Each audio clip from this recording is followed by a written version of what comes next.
या होऊ घातलेल्या जिल्हा परिषदच्या निवडणुकी आणि पंचायत समितीच्या निवडणुकीच्या माध्यमातून गेली अनेक वर्ष 5 वर्षाचा कार्यकाल संपून गेली, 4 वर्ष उलटून गेली, तरी जिल्हा परिषदच्या निवडणुका झाल्या नाहीत.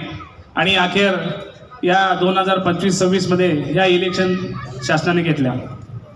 2017 आणि 2022 पर्यंत पंचायत समिती सदस्य म्हणून मला काम करण्याची संधी आमदार चंद्रदीप नरके साहेबांनी या ठिकाणी उपलब्ध करून दिली.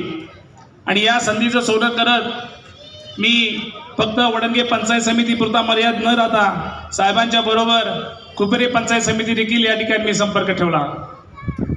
मला माहीत होतं पुढे भविष्यात आरक्षण काय पडणार आहे काय नाही, तरी देखील मी निस्वार्थीपणे सर्वांच्या सुखदुःखामध्ये समाविष्ट झालो. प्रत्येकाच्या अडीअडचणीमध्ये मी समाविष्ट झालो.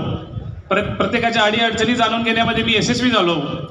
आणि त्याचं फळ म्हणून मला आज या ठिकाणी आपल्यासमोर उभारता आलं.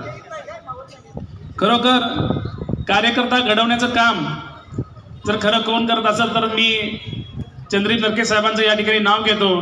कारण माझ्यासारख्या तळातला कार्यकर्ता देखील आज या नेत्यांच्या रांगेमध्ये बसवण्याचं काम साहेबांनी केलं.